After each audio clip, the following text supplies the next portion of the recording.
विशाल नीलेश से कहता है, तुम्हारे बच्चे बिल्कुल ठीक हैं। हमारी उनसे कोई दुश्मनी नहीं है और ना ही उन्हें कोई तकलीफ पहुंचाने का इरादा है। ये लो, बात करो अपने बच्चों से। फिर वरुण और दीप्ति एक साथ मुस्कुराते हुए कहते हैं, हम लोग बहुत मजे में हैं। अंकल ने हमें चॉकलेट, आइसक्रीम भी खिलाई और केक भी खिलाया। अपने बच्चों की आवाज सुनकर नीलेश और उसकी पत्नी भावुक हो जाते हैं और कहते हैं, हम तुम्हें कुछ नहीं होने देंगे बच्चों, हम जल्दी तुम्हें घर ले आएंगे। अभी नीलेश आगे कुछ कहने ही वाला होता है कि विशाल वापस से स्पीकर को ऑफ कर देता है और कहता है, सुन लिया, तुम्हारे बच्चों को कोई तकलीफ नहीं।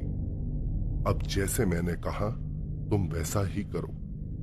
रात को 11 बजे के बाद होटल राजमहल अपनी वाइफ के साथ चले आओ और अपने बच्चों को यहां से ले जाओ। इतना कहकर विशाल फोन कॉल डिस्कनेक्ट कर देता है।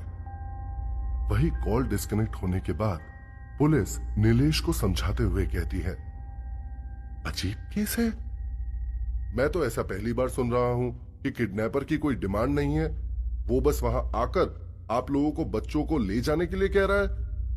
नीलेश जी, आप लोग एक काम करिए, वहां जाने की तैयारी कीजिए। तब तक मैं जयपुर के वहां लोकल पुलिस स्टेशन से बात करता हूं। वो लोग वहां कोऑर्डिनेट करके बराबर से नजर बनाए रखेंगे। आप लोग बिल्कुल भी कोई टेंशन मत लीजिए। वहीं शाम के वक्त जयपुर लोकल पुलिस स्टेशन से एक जीप होटल राजमहल के बताए हुए एड्रेस पर आती है, तो वहां जाकर देखती है कि वहां कुछ भी नहीं है सिवाय एक सुनसान से कब्रिस्तान के। वहां कोई भी इंसान नहीं है, ना ही कोई घर है, कुछ नहीं है वहां।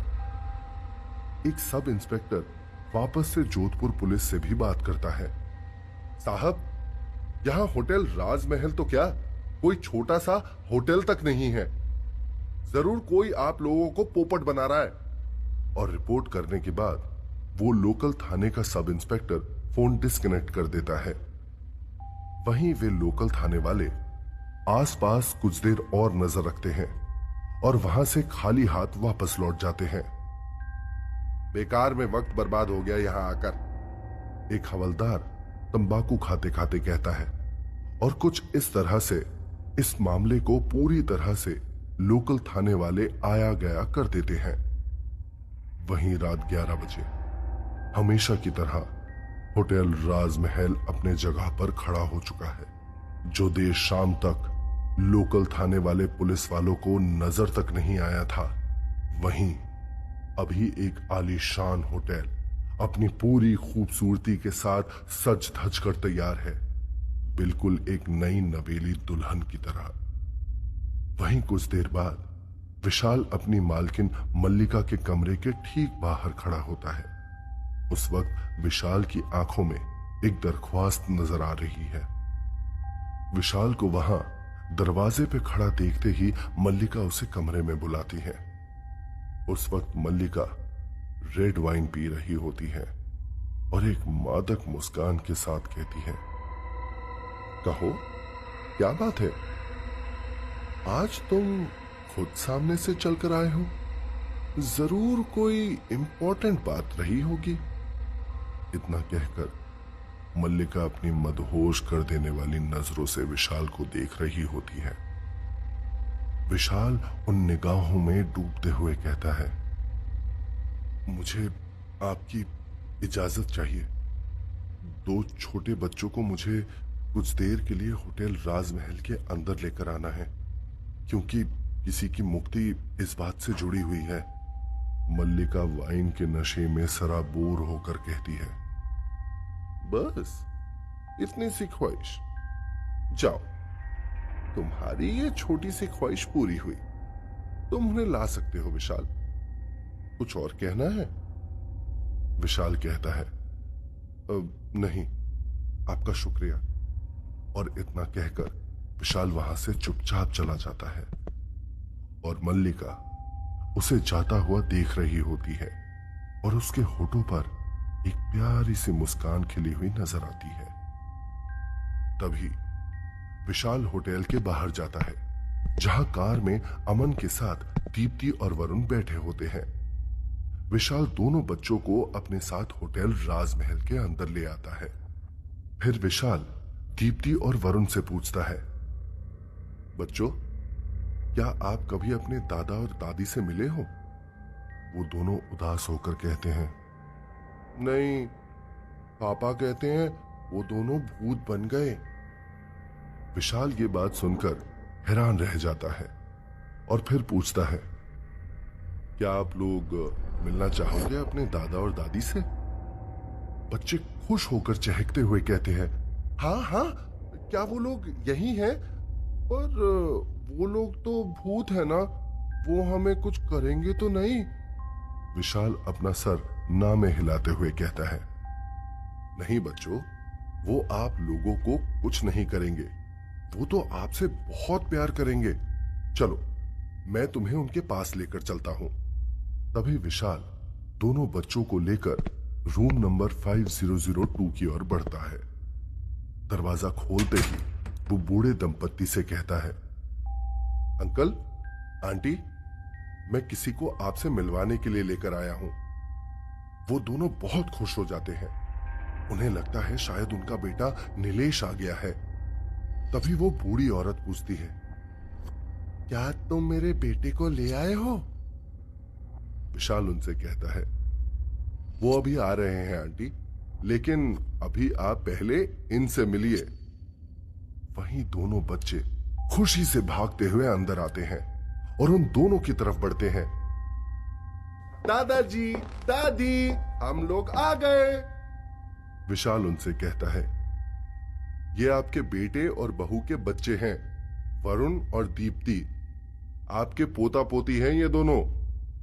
बच्चों को देखते ही बूढ़े दंपत्ति की आंखों से आंसू बहने लगते हैं और वो बच्चों को अपने गले से लगा लेते हैं और दोनों बच्चों को बहुत प्यार करते हैं। दोनों हैरानी से विशाल की ओर देखकर पूछते हैं, ये सच में हमारे बेटे नीलेश के बच्चे हैं?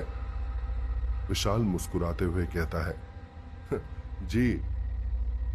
तभी दादी मां अपने पति से कहती है, देखो ना, वरुण की शक्ल बिल्कुल मुझ पर गई है।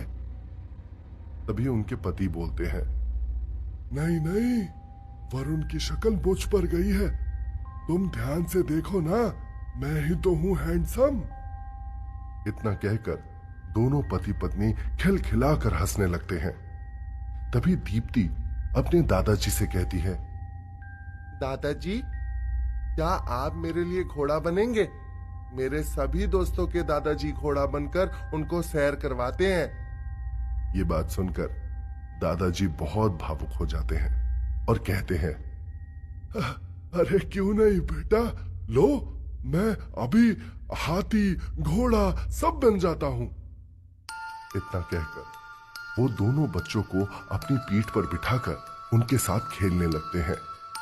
वहीं दूर खड़ा विशाल दोनों को इतना खुश देखकर बहुत सुकून महसूस करता है। उसकी आंखों में खुशी के आंसू आ जाते हैं और वो मन ही मन सोचता है, माँ बाप का प्यार भी कितना अनोखा होता है। चाहे वो जिंदा हो या ना हो, उनका प्यार अपने बच्चों के लिए कभी कम नहीं होता। तभी विशाल के बाएं कान में मुरली की आवाज आती है, अरे ये क्या देख रहा हूं मैं? आत्माएं तो कभी किसी को छू ही नहीं सकती और कोई उनको भी नहीं छू सकता। उसी वक्त विशाल के दाएं कान से बंसी की आवाज आती है, तुम ना हमेशा बेवकूफ ही रहोगे। जो अच्छी आत्माएं होती है ना, वो अपनी मर्जी से किसी को भी छू सकती है और उनको भी छुआ जा सकता है। इनको देखकर तो मुझे मेरे दादा दादी की याद आ गई। तभी बच्चे भी दादा दादी के साथ खेलकर बहुत खुश हो जाते हैं और थोड़ी देर बाद उनकी गोद में लेटकर सो जाते हैं। वही रात 1:30 बजे नीलेश और उसकी वाइफ मैत्री दोनों होटल राजमहल पहुंचते हैं और आलीशान से होटल राजमहल को देखकर उनकी आंखें खुली की खुली रह जाती हैं, क्योंकि पिछली बार जब वो यहां आए थे तब भी ये होटल बिल्कुल ऐसा ही दिखाई देता था। होटल के बड़े से मेन गेट के सामने पहुंचते ही होटल का दरवाजा अपने आप खुल जाता है और दोनों पति पत्नी होटल के अंदर दाखिल हो जाते हैं। लेकिन ये क्या, अगले ही पल होटल का दरवाजा धड़ाक की आवाज के साथ बंद हो जाता है और दोनों पति पत्नी ये देखकर हैरान रह जाते हैं। नीलेश घबराहट के मारे चिल्लाने लगता है, कौन है, कौन है यहां? वहीं उसकी वाइफ मैत्री की डर के मारे घिग्गी बंध जाती है और वो कसकर नीलेश को पकड़ लेती है। नीलेश, ये क्या किसी ने हमको फंसा दिया है यहां पर? और वो अपनी घबराहट के साथ उसी तरह से धीरे धीरे आगे बढ़ने लगते हैं। तभी एक हल्की कम रोशनी वाले कॉरिडोर से उन्हें किसी के कदमों की आहट सुनाई देती है। नीलेश को लगता है कि शायद उसके बच्चे यहीं होंगे, लेकिन वहां विशाल खड़ा होता है। नीलेश घबराई हुई आवाज में विशाल से पूछता है, हम लोगों को यहां क्यों बुलाया है? हमारे दोनों बच्चे कहां हैं? तभी विशाल नीलेश की आंखों में घूर कर कहता है, अपने बच्चों की बहुत याद आ रही है ना? इस पर नीलेश जवाब देता है, हाँ बहुत। ये भी कोई पूछने वाली बात है? हम अपने बच्चों के बिना एक पल भी नहीं जी सकते। वहीं नीलेश की पत्नी जवाब देती है, मेरी तो जान है मेरे दो बच्चे, उनके बिना मेरा कोई वजूद नहीं। तभी विशाल कहता है, लेकिन कोई और भी है जो अपने बच्चों का इंतजार आज तक कर रहा है। जानना नहीं चाहोगे आप लोग उनके बारे में? इतना कहते ही राजमहल की लाइट्स अपने आप जलने बुझने लगती हैं। तभी लाइट्स की एक कतार सीढ़ियों के ऊपर आकर ठहर जाती है। वहीं जब नीलेश की नजरें सीढ़ियों की ओर मुड़ती हैं, उसकी आंखों में एक हैरानी और गंभीरता नजर आने लगती है। कुछ ऐसी ही हालत उसके कुछ कदम पीछे मौजूद नीलेश की वाइफ मैत्री की भी होती है, क्योंकि उन दोनों की नजरों के सामने से सीढ़ियों से उतरते हुए उस वक्त उन्हें उनके बूढ़े माँ बाप नजर आते हैं। नीलेश अपनी आंखों पर यकीन नहीं कर पा रहा होता और बार बार अपलक सिर्फ अपने माता पिता की ओर देखता जा रहा है। वहीं बूढ़े अशोक अपने बेटे को देखकर कहते हैं, मेरा बेटा नीलेश मुझसे मिलने आ गया। मैं कहता था ना मेरा बेटा आएगा, देखो वो आ गया। वहीं बूढ़ी गायत्री कहती है, बाहू मेरे घुटने की दवा लाई है ना? मेरे घुटनों में बेहद दर्द हो रहा है, मैंने बहुत परेशानी में वक्त गुजारा है यहाँ। वहीं विशाल नीलेश और उसकी वाइफ मैत्री की तरफ देखते हुए कहता है, शर्म आनी चाहिए आप दोनों को। अब मालूम चला ना एक बच्चे के लिए उसके माँ बाप क्या होते हैं, और तुम्हारे जैसे बच्चे माँ बाप के बूढ़े हो जाने पर क्या करते हैं?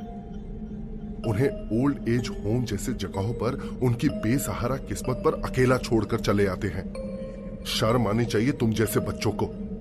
वहीं दोनों बूढ़े माँ बाप विशाल की ओर देखकर कहते हैं, अरे नहीं, तुम हमारे बच्चों को ऐसे मत डांटो, तुम्हें कोई हक नहीं इस तरह से उन्हें डांटने का। हमें बर्दाश्त नहीं कि कोई हमारे बच्चों को हमारे सामने इस तरह से डांटे। ये सब सुनकर विशाल की आंखों से आंसू बहने लगे। वो अपनी नम आंखों को बहने से रोक नहीं पाया।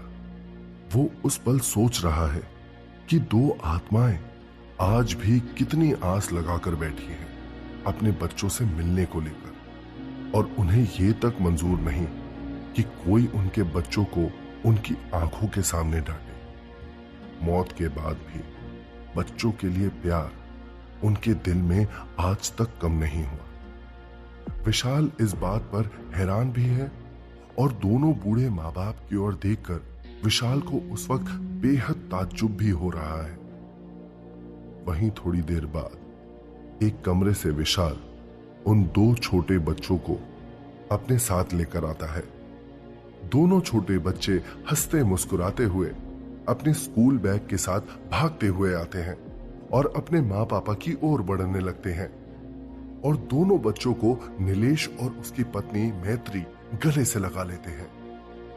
वहीं दोनों बूढ़े माँ बाप विशाल की तरफ देखकर कहते हैं, अच्छा बेटा, हमें मिलने हमारे बच्चे आ गए ना। हमने उन्हें अच्छे से देख लिया, अपने पोता पोती से भी मिल लिए। अब हम जाते हैं, हमारी अधूरी इच्छा अब पूरी हुई।